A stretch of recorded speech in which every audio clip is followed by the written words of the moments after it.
안녕하세요. 소울쿠키입니다. 바람이 많이 차가워졌죠. 어제 오늘 비가 왔는데 오후쯤엔 해가 뜨더라고요. 잔뜩 낀 구름 사이로 보이는 파란 하늘의 청량함과 구름 사이로 비치는 햇살이 눈이 되어 쏟아질 것 같은 기분과 함께 따뜻한 어묵 국물이 생각나더라고요. 추운 계절이 오면 자연스레 떠오르는 게 우리의 정감 있는 붕어빵과 어묵이 대표 간식거리인 것 같습니다. 참고로 저는 오뎅이라 부릅니다. 그래서 퇴근하고 오는 길에 길거리 포장마차 오뎅 전문점에 들러 맛있게 먹고 왔는데요. 오뎅 한 개와 따뜻한 오뎅 국물을 차가운 바람을 맞으며 먹는 것 또한 우리가 소확행이라 부르는 확실한 일상의 작은 행복이라 생각합니다.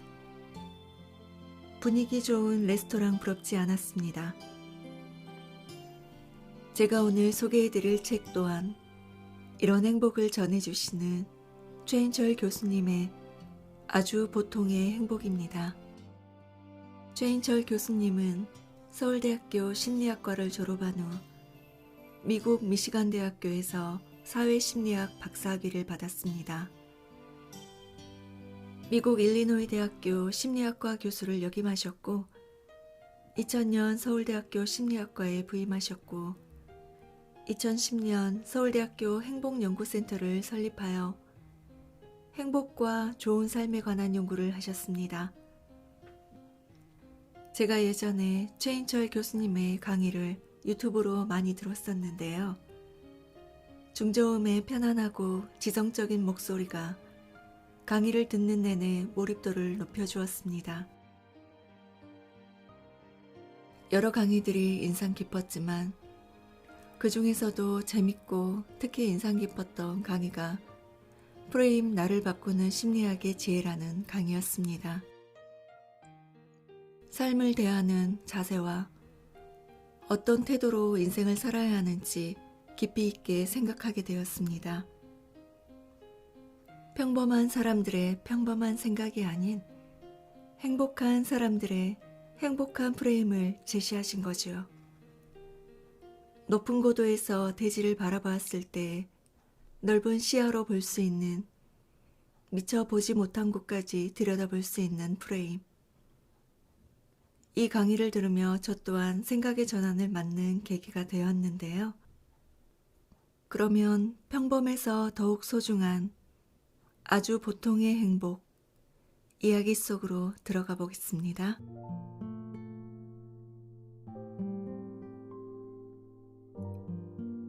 예상할 수 있는 날에 예상할 수 있는 선물을 하는 사람보다는 아무 날도 아닌 날에 아무런 이유 없이 그냥 선물하는 사람이 더 고마운 법이다. 누군가를 사랑하는 이유를 물었을 때 이런저런 이유를 대는 사람보다 그냥 좋아 라고 답하는 사람에게서 더 깊은 사랑을 느끼는 것처럼 행복의 천재들이 그런 사람들이다. 그들은 뜻밖의 시간에 뜻밖의 선물을 한다. 그들의 선물은 비기념일에 찾아온다. 선물, 곧 기념일이라는 공식에 길들여진 우리가 왜?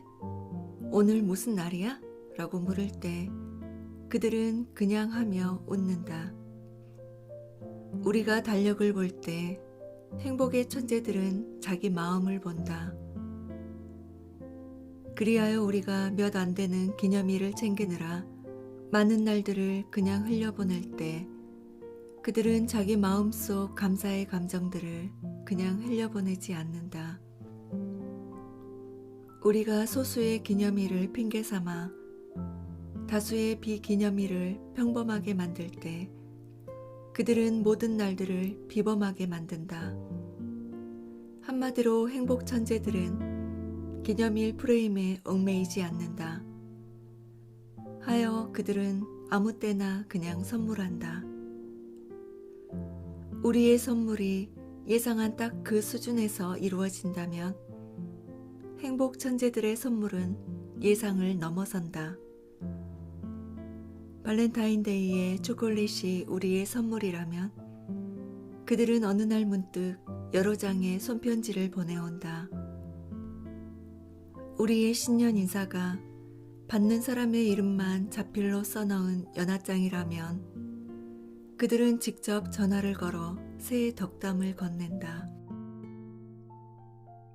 우리가 회사 로고가 들어간 기념품을 선물할 때 그들은 받는 사람의 이름을 새겨 넣은 선물을 전한다.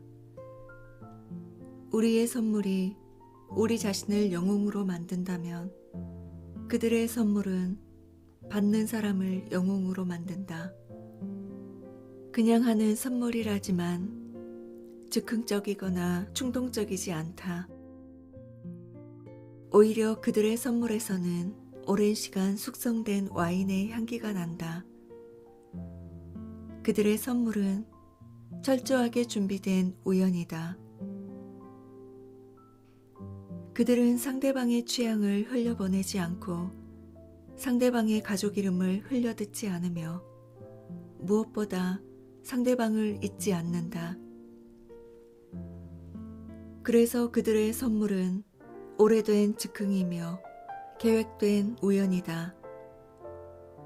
그들이 그냥이라고 말한다고 해서 원래 있던 거라고 말한다고 해서 심지어 오다 주었다고 말한다고 해서 그 말을 곧이곧대로 믿어서는 안 된다. 그냥 선물하는 행위는 우연을 선물하는 행위다. 인간은 우연히 일어나는 좋은 일에서 행복을 느낀다. 행복이라는 단어의 한자풀이가 우연히 일어나는 좋은 일이라는 점도 우연이 아니다. 행복의 수준은 관계의 수준을 벗어날 수 없고 관계의 수준은 그냥의 수준을 벗어날 수 없다. 아무런 용건 없이도 그냥 연락하는 친구들이 있다면 당신은 외롭지 않다. 아무런 이유 없이 그냥 선물하고 싶은 사람들이 있다면 당신은 이미 행복한 사람이다. 그냥은 행복 천재들이 사용하는 삶의 비밀병기이다. 그들이 어떤 체계적인 연구를 통해 그냥의 힘을 깨달았을 리 만무하다. 행복 천재들은 자신의 삶이 수많은 요인들로 복잡하게 얽혀 있음을 많은 사람들의 지지와 격려로 때로는 그들과의 갈등으로 오히려 더 충실해지고 있음을 그냥 알게 되었으리라. 그래서 그냥 선물하고 싶은 것임이 분명하다. 그냥 선물하는 행복 천재들이 우리를 행복하게 하는 진짜 이유는 그들의 존재 자체가 선물이기 때문이다. 그들은 늘 최선을 다해 우리를 대한다. 그들은 늘 최상의 모습으로 우리를 대한다. 그들은 늘 진실한 모습으로 우리를 대한다. 그들과 있으면 마치 1등석에 탄 것처럼 최상의 대접을 받고 있다는 느낌이 든다. 기업과 학교, 그리고 국가가 앞다투어 구성원의 행복을 위해 최선을 다하겠다고 선언한다. 고무적인 일이다. 그렇다면 행복 천재들을 본받기를 권한다. 수시로 그냥 선물하라. 그들의 취향과 필요를 무심히 흘려보내지 말고 오랫동안 궁리에서 준비된 우연을 선물하라. 자신을 영웅으로 만드는 선물보다 구성원을 영웅으로 만드는 선물을 하라. 그리고 이유를 묻거든 그냥이라고 답하라. 무엇보다 구성원을 최고의 모습으로, 최상의 모습으로, 진실한 모습으로 대하라. 고객을 향한 최고의 존중과 최상의 서비스를 외치면서 정작 자기 구성원을 위협하고 무시하고 무례하게 대한다면 조직의 행복선언은 차라리 없었으면 좋을 흉물스러운 동상이 되고 말 것이다. 행복 천재들에게서 배우는 행복학 개론의 최고의 가르침. 그냥 선물하라.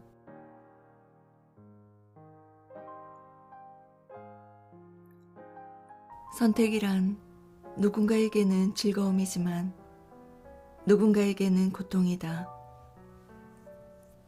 누군가에게는 기회이지만 또 다른 누군가에게는 형벌이다. 그 고통을 아는 사람들이 만들어낸 메뉴가 바로 아무거나이다.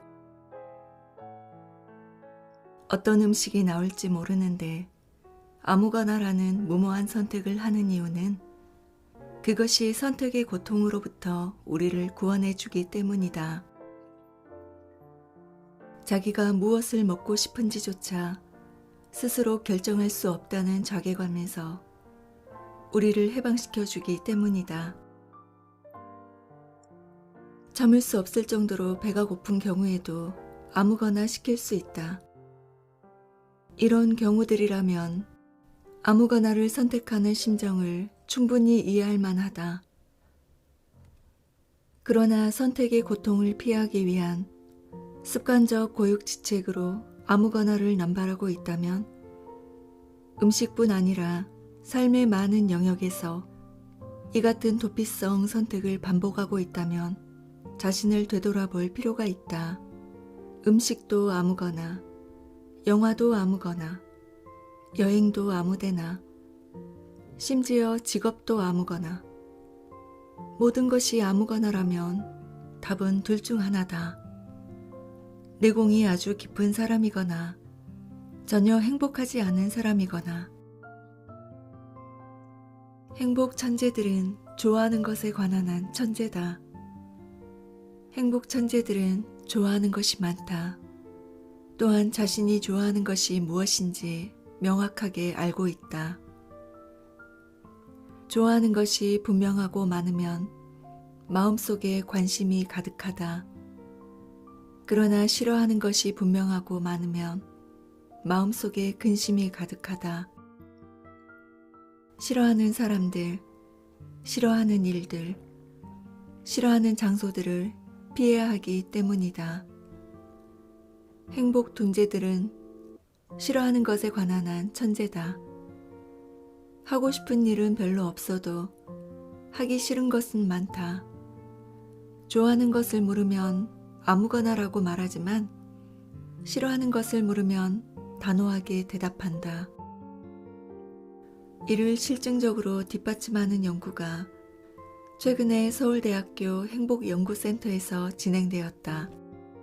참가자들에게 자신이 좋아하는 것과 싫어하는 것을 각각 1분 동안 자유롭게 적어보도록 했다. 무엇을 적어도 상관이 없었다. 그런 뒤 각 참가자가 현재 느끼는 행복의 정도를 별도의 방법으로 측정한 다음 그들이 주어진 시간 내에 얼마나 많이 적었는지, 얼마나 독특한 것을 적었는지, 또 얼마나 구체적으로 적었는지를 살펴보았다. 그리고 좋아하는 것과 싫어하는 것을 적는 일이 얼마나 어려웠는지도 물었다. 결과가 매우 흥미로웠다. 행복감이 높은 참가자들일수록 좋아하는 것을 많이 적었을 뿐 아니라 범주도 다양했다. 또한 좋아하는 것에 대한 설명도 아주 구체적이었다. 예를 들어 행복감이 낮은 참가자들이 음악 듣기를 좋아한다고 적는다면 행복감이 높은 참가자들은 한적한 버스나 기차에서 노래 들으며 책 읽기를 좋아한다고 적는 식이었다. 뿐만 아니라 행복한 참가자들은 좋아하는 것을 적어내는 일이 어렵지 않다고 보고했다. 반면 행복감이 낮은 참가자들은 좋아하는 것을 적어내는 일을 매우 어려워했다. 다른 사람도 아니고 자기 자신이 좋아하는 것을 적게 했는데도 말이다. 혹시 적어낼 범주를 정해주지 않고 아무거나 쓰라고 해서 이런 결과가 나온 것이 아닌가 싶어 후속 연구에서는 좋아하는 사람, 좋아하는 장소처럼 구체적인 범주들을 제시했다. 그래도 결과는 마찬가지였다. 행복한 사람들은 좋아하는 사람과 장소를 쉽게 많이 적어냈지만 행복감이 낮은 사람들은 여전히 이것들을 어려워하며 적게 적어냈다. 반면 싫어하는 사람과 장소를 적어내게 했을 때는 결과가 역전되었다. 행복한 사람들은 싫어하는 것을 많이 적지 못했지만 행복감이 낮은 사람들은 더 많이 적어냈다. 행복한 사람들의 머릿속이 좋아하는 것들로 가득 차 있다면 행복감이 낮은 사람들의 머릿속은 싫어하는 것들로 가득 차 있는 것으로 보인다. 이처럼 행복한 사람들은 좋아하는 것을 많이 가지고 있기도 하지만 좋아하는 것을 빨리 고르기도 한다. 이제 우리는 지능이 뛰어난 천재들만 길러낼 것이 아니라 좋아하는 것의 천재들을 길러내야 한다. 좋아하는 것과 싫어하는 것에 대한 선호는 선천적이기도 하지만 다분히 후천적이다.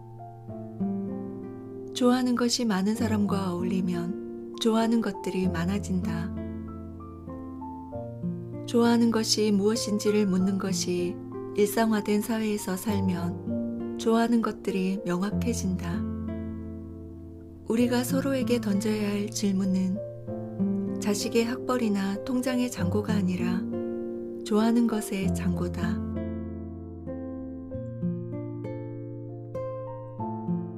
굳이 알 필요가 없는 것들이 우리 마음을 오염시키고 있다. 그것들이 마음의 영토를 속속 점령해 가는 동안 우리는 저항은커녕 알 권리라는 이름으로 오히려 그들을 환대하고 있다. 정현종 시인의 시 방문객처럼 세상은 가십과 스캔들을 지극정성으로 환대한다. 아침에 눈을 뜨는 순간부터 잠자리에 드는 순간까지 세상의 모든 소식을 하나라도 놓치지 않으려고 사람들은 한순간도 스마트폰을 손에서 놓지 않는다. 사람이 온다는 건 실은 어마어마한 일이다. 그는 그의 과거와 현재와 그리고 그의 미래가 함께 오기 때문이다. 한 사람의 일생이 오기 때문이다. 그렇다. 실시간 이슈들이 온다는 것은 실은 어마어마한 일이다. 내 삶의 과거와 함께 그리고 미래가 함께 오기 때문이다. 굳이 알 필요가 없는 것들을 대하는 우리의 마음이다. 실력은 알아야 할 것들을 알수록 커진다. 그러나 행복은 굳이 알 필요가 없는 것들을 모을수록 커진다. 행복을 결정하는 요인이 어디 한두 가지일까만 굳이 알 필요가 없는 것들을 너무 많이 아는 것도 행복감을 떨어뜨린다. 각종 스캔들로 인해 우리는 일부 연예인의 사적인 대화 내용을 너무 많이 알게 되었다. 살면서 한 번이라도 마주칠 수 있을까 싶은 검사들의 이름도 지나치게 많이 알게 되었다. 누가 누구의 라인인지, 그가 어느 부서에서 어느 부서로 좌천되었는지도 알게 되었다. 그런데 굳이 알 필요 없는 것들이 마음에 들어오면서 정신적 고통과 관계의 갈등을 경험해야 했고, 정작 더 중요한 것들을 위해 비워놓아야 할 마음의 여백이 사라졌다. 윈스턴 처칠은 자신의 왕성한 활동 비결을 묻는 사람들에게 앉을 수 있는 상황에서는 결코 서 있지 않고 누울 수 있는 상황에서는 결코 앉아있지 않는 것이라고 답했다. 에너지 보존의 법칙이다. 마음도 이 법칙의 지배를 받는다.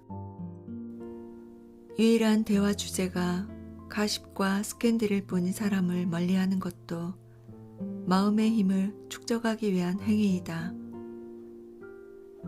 알 권리라는 이름으로 알 가치가 없는 내용들을 폭로하는 사람들과는 담을 쌓아야 한다.